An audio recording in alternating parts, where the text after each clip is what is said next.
Então agora para o teste final, eu vou copiar uns 200 arquivos de tipos diferentes para que meu computador de uma vez só na pasta Downloads. Olha isso, cara. Você já passou aquele momento que você abre a sua pasta de downloads e você percebe que você baixou uns 200 arquivos diferentes e cada um desses arquivos tem uma extensão diferente, está uma zona total? Bom, eu não sei você, eu já passei por isso e eu estou cansado de ter que ficar organizando isso na mão e eu não quero mais perder nada de tempo com isso. Então eu pensei no seguinte: mas e se houvesse um programa que organizasse automaticamente todas essas pastas e todos esses arquivos por mim? Bom, é exatamente isso que nós vamos ver neste vídeo hoje. Fala pessoal, aqui é o Jonathan da DevAprender.com. Eu estou sempre falando sobre a área de automação em Python, sobre dicas de carreira e como que você pode conseguir a sua primeira oportunidade nessa área de desenvolvimento de software. Se algum desses temas é algo que te interessa, eu te recomendo que você desça agora esse vídeo e se inscreva nesse canal para que você possa receber essas notificações. E não esqueça também de ativar o sininho e deixar o seu comentário e curtida aqui neste vídeo. E se você gostaria de ver mais vídeos como esse, tudo que você tem que fazer é descer aqui embaixo desse vídeo e deixar um comentário dizendo qual é o próximo vídeo que você gostaria de ver, beleza? Então pegue aí sua bebida de preferência, fique tranquilo e vamos agora pro vídeo.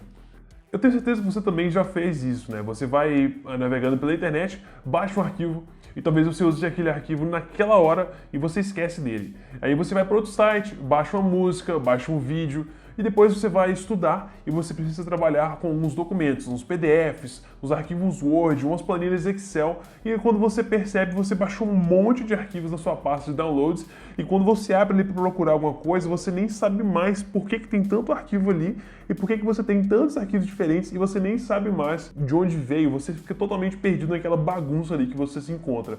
E no meio disso tudo você lembra que você precisa de um desses arquivos que você baixou, então você decide abrir a sua pasta de downloads, mas aí que você percebe, caramba, velho, isso aqui tá uma bagunça. Se isso já aconteceu com você, deixa um comentário aqui embaixo dizendo download mais. Só quem viu essa parte vai entender. Eu não sei você, mas eu não vou ficar pegando isso aqui e organizando isso na mão. Eu vou usar o poder da programação em Python para eliminar esse problema agora. Então, antes de começar a criar uma solução top para esse problema aqui, eu precisava entender exatamente o que eu queria realmente resolver. Então, eu anotei primeiro que o que eu queria realmente resolver era o seguinte: eu queria montar uma solução que seria capaz de estar monitorando a minha pasta de downloads e fosse capaz de também lidar com qualquer tipo de arquivo que eu baixasse da internet.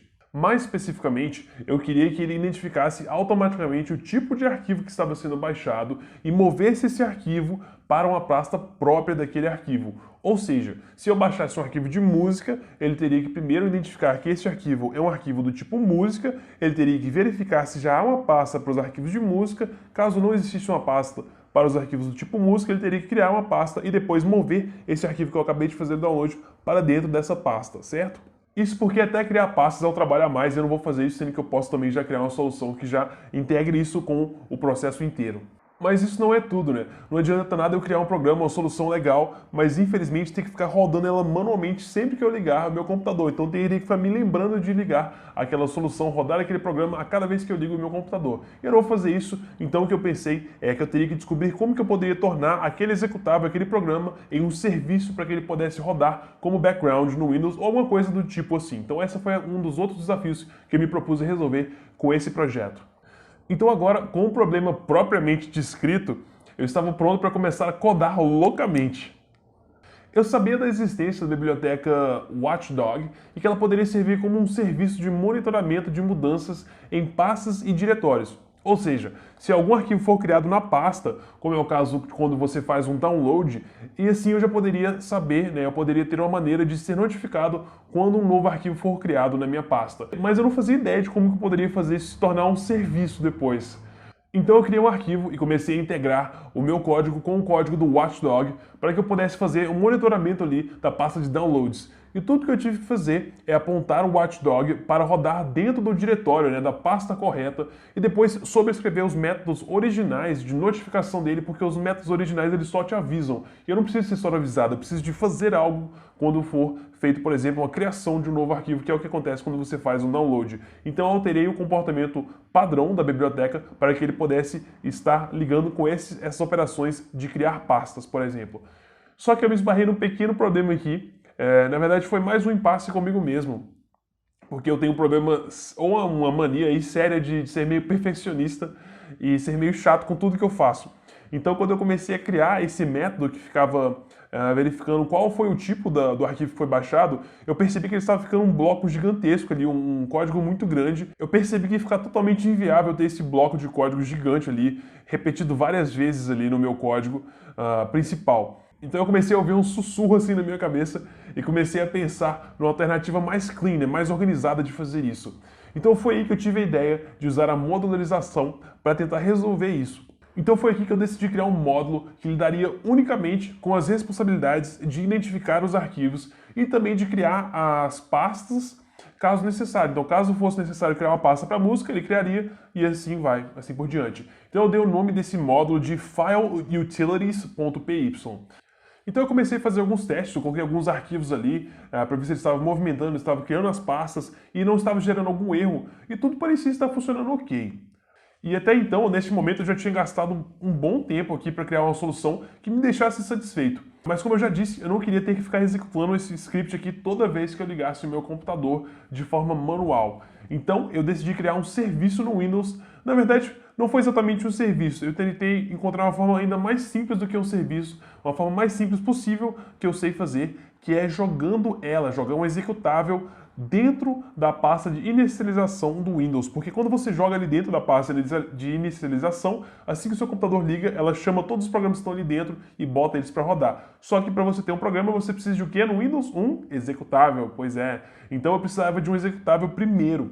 Então eu compilei todos os meus arquivos em um executável só, usando a biblioteca PyInstaller. Então eu criei um executável usando o PyInstaller e assim eu tinha um lugar para poder, um executável para jogar dentro da minha pasta de startup do Windows.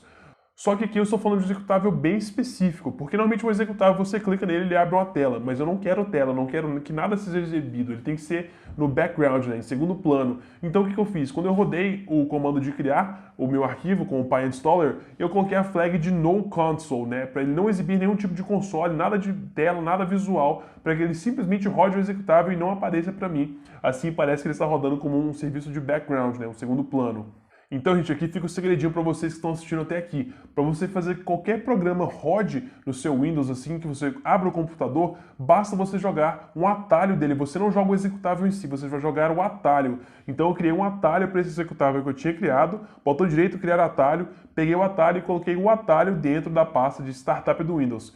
E quando eu cheguei aqui, eu achei que já estava tudo certo, mas eu não tinha percebido que eu não tinha considerado uma situação que estaria acontecendo em função desse próprio programa que eu criei, que é o seguinte: quando eu coloco um novo arquivo na minha pasta de downloads, ele cria uma pasta nova. E essa pasta nova é considerada também um novo arquivo. Então o meu programa estava tentando mover essas pastas novas para outros locais. Isso não era a situação que eu queria. Então eu tive que voltar no meu programa e resolver esse conflito e simplesmente fazer o seguinte: eu voltei no meu programa e entrei no código e disse que basicamente é o seguinte: se um diretório novo for criado, simplesmente ignore e não faça nada com ele.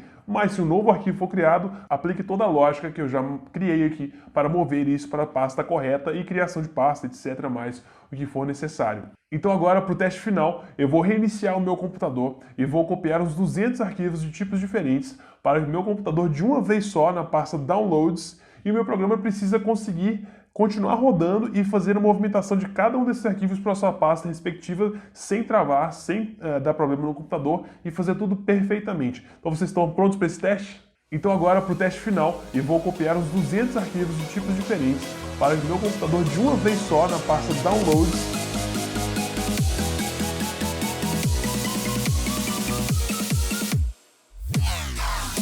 Caramba! Olha isso, cara. Perfeitamente, copiou todos os arquivos para o seu lugar e não teve um probleminha. Então aqui o investimento de tempo valeu 100%, porque eu consegui fazer com que ele não só acabasse com o meu problema de categorização e de organização de arquivos, como também fizesse isso agora de forma completa. Ele vai ficar rodando isso aqui sempre no meu computador ligar. Eu não preciso mais me preocupar em organizar minha pasta de downloads, que estava uma bagunça total antes. E agora eu tenho esse problema que foi criado em um momento, eu gastei um tempo, eu investi um tempo para poder criar, e agora eu tenho essa solução que vai rodar aí para sempre no meu computador, resolvendo esses problemas, e nunca mais vou ter que preocupar com esse tipo de problema especificamente. E essa é a mágica da automação. Você investe um tempo para criar ela uma vez e consegue usar ela sempre. Então nós estamos aqui cobrindo apenas 1% do que é possível de fazer com a automação, mas eu espero que isso tenha te inspirado a buscar e explorar oportunidades nessa área que eu tanto curto. Eu estou louco para saber o que você achou desse projeto, e antes de ir eu te peço que você compartilhe esse vídeo com pelo menos mais uma pessoa para que ela consiga também fazer algo de útil com essa ideia. E se você ainda não se inscreveu, eu quero que você se inscreva clicando aqui e que você continue aprendendo clicando aqui. E lembre-se, pessoal, se vale a pena, você deve aprender.